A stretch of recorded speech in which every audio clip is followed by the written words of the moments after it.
Salam kasih dalam anugerah Tuhan kita Yesus Kristus. Puji nama Tuhan kalau kita boleh kembali bersama-sama pada saat ini untuk merenungkan firman Tuhan dalam program Sapaan Gembala GKI Delima. Dengan saya hari ini Pendeta Adi Cahyono GKI Delima. Kita akan merenungkan firman Tuhan dari kitab Kisah Para Rasul pasal yang kelima ayat 12 sampai dengan 16. Kisah Para Rasul pasal 5 ayat 12 sampai dengan 16. Kita akan saksikan bersama-sama berikut bacaan firman Tuhan kita. Dan oleh rasul-rasul diadakan banyak tanda dan mujizat di antara orang banyak. Semua orang percaya selalu berkumpul di serambi Salomo dalam persekutuan yang erat. Orang-orang lain tidak ada yang berani menggabungkan diri kepada mereka. Namun mereka sangat dihormati orang banyak. Dan makin lama, makin bertambahlah jumlah orang yang percaya kepada Tuhan, baik laki-laki maupun perempuan.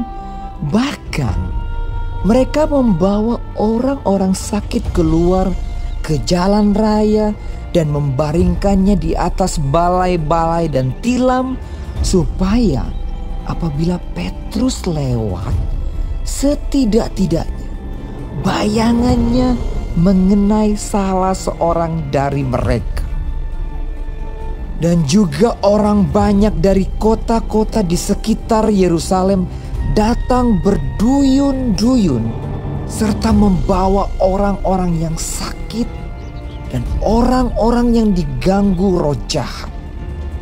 Dan mereka semua disembuhkan. Bapak Ibu Saudara sekalian, pembacaan firman Tuhan kita hari ini akan kita renungkan dengan tema bertumbuh dan berbuah. Kalau kita perhatikan pembacaan kita hari ini tadi merupakan rangkaian perjalanan para rasul yang sudah mendapatkan urapan Roh Kudus di hari Pentakosta dan melakukan banyak hal yang luar biasa karena mereka dipenuhi dengan kuasa Roh Kudus dan hidup mereka dipakai untuk menyatakan karya Yesus yang akhirnya semakin banyak memenangkan jiwa. Menarik bagi saudara kalau kita perhatikan apa yang dikisahkan dalam Kisah Para Rasul secara umum menggambarkan perjalanan gereja mula-mula, dan dalam perikop kita hari ini kita melihat begitu besar dampak dari kehidupan gereja mula-mula yang menghasilkan atau memenangkan banyak jiwa. Kira-kira apa saja yang membuat itu bisa terjadi demikian? Kalau kita perhatikan dari pembacaan hari ini Bapak Ibu Saudara, kita melihat kehadiran gereja mula-mula di dunia itu membawa dampak yang luar biasa karena ada 3 fenomena yang muncul di sana. Kita lihat yang pertama, bahwa mereka merupakan komunitas kecil yang saling menghargai, terutama dengan orang-orang di luar komunitas mereka. Jadi kesediaan mereka untuk menerima orang lain, kesediaan mereka untuk menghargai orang lain dengan latar belakang apapun mereka rangkul, membuat sebuah kehangatan, penerimaan yang membuat orang merasa nyaman dan akhirnya mau mendengar, bahkan mengikuti kehidupan gereja mula-mula pada saat itu, sehingga mereka pun akhirnya diurapi Roh Kudus, dimenangkan dan menerima Kristus sebagai Tuhan dan Juru Selamat. Yang kedua, Bapak Saudara, menariknya apa yang kita lihat di sana adalah di tengah keterbatasannya ternyata mereka tetap mampu menarik banyak orang untuk percaya kepada Yesus. Ya, tentunya dengan salah satu tadi ya kita sudah perhatikan kesediaan mereka untuk menerima orang lain, menghargai orang lain apa adanya, tanpa mencari kesalahan, tanpa mencari kekurangan, masa lalunya, membuat mereka menjadi sangat tertarik untuk bisa bergabung dengan komunitas gereja mula-mula. Dan yang ketiga, ini yang penting juga untuk bisa menjadi pelajaran bagi kehidupan gereja saat ini yang terus harus kita wujud nyatakan, yaitu orang Kristen mula-mula, gereja mula-mula mampu berbagi kasih Allah kepada banyak orang melalui mujizat penyembuhan dan juga pembebasan roh yang saat itu dilakukan ya, di ayat yang kita baca tadi, ayat 15-16. Dari sebenarnya secara manusia ada banyak hal yang sebenarnya tidak mungkin dilakukan, tetapi karya Roh Kudus yang mengurapi orang-orang percaya pada saat itu bukan hanya para rasul, tapi orang-orang yang percaya kepada Yesus dan bersedia dibaptiskan, mereka dipenuhi dengan Roh Kudus sehingga dalam setiap keseharian mereka boleh menjadi nyata kuasa Allah, kasih Allah bagi orang-orang yang terluka, tersakiti, ataupun sedang sakit dan seterusnya. Oleh sebab itu, Bapak Saudara yang kasih dalam Tuhan Yesus Kristus, apa yang bisa kita pelajari untuk kita senantiasa ingat dan terus kita lakukan sebagai umat Tuhan, gereja Tuhan pada masa saat ini, terutama di tengah pandemi ini, di mana banyak sekali di luar sana orang-orang, bahkan mungkin di antaranya ada sahabat kita, teman kita, bahkan mungkin keluarga kita yang saat ini sedang terpapar virus COVID-19 ya, virus corona yang kembali meledak di Indonesia ini. Saudara, mari kita memiliki sebuah kesadaran bahwa virus ini memang begitu luar biasa, sudah menjalar, sudah menyebar, terutama ketika ada orang-orang yang tidak patuh dengan protokes. Namun bukan berarti mereka yang terpapar itu adalah orang-orang yang bodoh, orang-orang yang keras kepala, orang-orang yang tidak mau dinasihati. Tapi marilah kita belajar dari gereja mula-mula ini untuk tetap mengasihi mereka. Orang-orang yang saat ini terpapar tetap butuh untuk ditolong. Minimal kita mungkin tidak akan datang ya, kita minimal memberikan semangat, mendoakan. Dan kalau memungkinkan juga mungkin kita bisa kirimkan obat-obatan, vitamin atau makanan yang disukai yang membuat mereka bisa tetap bersukacita, bersemangat. Konon katanya itu salah satu obat supaya mereka yang terpapar bisa cepat juga pulih, bisa segera sembuh. Yang kedua, saudara, mari kesediaan berbagi itu juga menjadi sebuah bukti nyata kita bukan hanya memperhatikan tetapi kita peduli. Memberi di tengah segala keterbatasan, bahkan mungkin kekurangan kita, itu tentu sangat berarti bagi mereka terutama yang membutuhkan. Dan Allah tahu, Allah mengerti, meskipun kita mungkin terbatas, bahkan juga kurang. Tapi ketika kita memberikan dengan tulus, dengan sungguh-sungguh, dengan kesadaran untuk menyatakan kasih Tuhan, percayalah, apa yang kita lakukan akan berkenan bagi Tuhan dan menjadi berkat bagi orang yang kita bantu, kita tolong. Mari Bapak Saudara, hari-hari ini hari-hari yang mungkin cukup mencekam, menegangkan, tetapi kita tetap percaya Roh Kudus terus bekerja, Roh Kudus terus berkarya di setiap hati kita, di hati Bapak Ibu Saudara yang terus dengar-dengaran firman Tuhan dan mau melakukan firman Tuhan. Maka firman Tuhan itu akan terus hidup di tengah-tengah dunia ini, semakin banyak orang dikuatkan, dimenangkan, dan nama Tuhan dimuliakan. Amin. Mari kita berdoa. Bapa di dalam surga, terima kasih, kami bersyukur boleh merenungkan firman Tuhan pada saat ini, melihat kehidupan gereja mula-mula yang dipenuhi dengan kuasa Roh Kudus, sehingga mereka juga boleh terus memancarkan kasih Allah dalam Kristus yang menenangkan, menenteramkan, dan juga bahkan menyembuhkan orang-orang yang sakit pada saat itu, sehingga banyak orang yang dimenangkan, diselamatkan.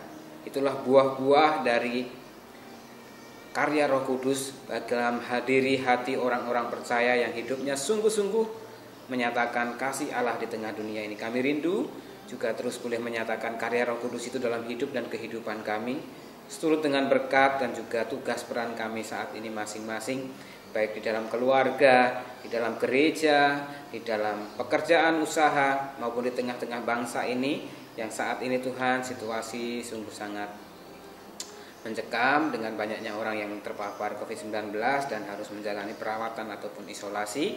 Biarlah mereka senantiasa diarahkan untuk terus mengikuti setiap proses-proses penyembuhan, pemulihan, pengobatan yang ada, sehingga mereka boleh sembuh dan boleh kembali pulang berkumpul dengan keluarga dan juga boleh melanjutkan kehidupannya. Tuhan memberkati secara khusus untuk para dokter, perawat yang mungkin mereka sudah sangat sungguh lelah letih. Tuhan berikan semangat, kebesaran hati agar mereka senantiasa diberikan kekuatan juga hikmat untuk menolong orang-orang yang sedang terpapar COVID-19. Juga berikan kami hati senantiasa untuk patuh pada protokol kesehatan Tuhan.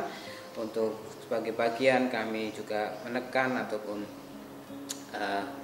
meminimalisir penyebaran COVID-19 ini. Berkati pemerintah dalam segala daya upaya yang dilakukan untuk menangani pandemi ini dan juga pemulihan ekonomi, sebuah pilihan yang tidak mudah, sungguh sangat sulit, dilematis.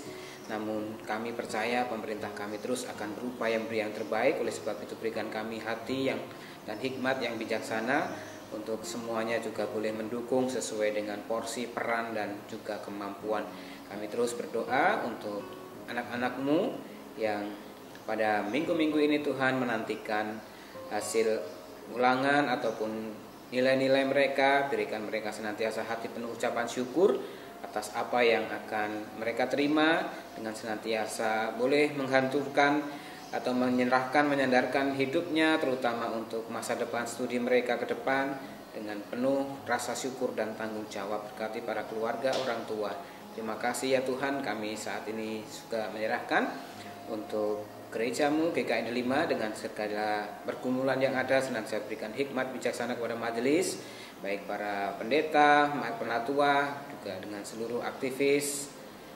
Biarlah mereka senantiasa diberikan hikmat bijaksana, kesehatan, perlindungan. Bersyukur untuk mereka yang terus Tuhan perlengkapi, Tuhan pakai untuk melayani, agar Tuhan juga boleh terus dimuliakan melalui pelayanan-pelayanan yang ada. Terima kasih Tuhan, akhirnya kami menyerahkan kehidupan kami ke dalam tangan kasih Tuhan. Kiranya kasih karunia Tuhan terus menyertai dan melingkupi hati umat-Mu, agar mereka dipenuhi dengan sukacita dan damai sejahtera senantiasa. Doa ini kami akhiri dengan doa yang telah Tuhan ajarkan kepada kami dengan menyanyikannya.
Tiada ku takutkan kuasa gelap, masa yang datang tak jelas, tapi ini terang bagiku, tangan Tuhan yang atur segala.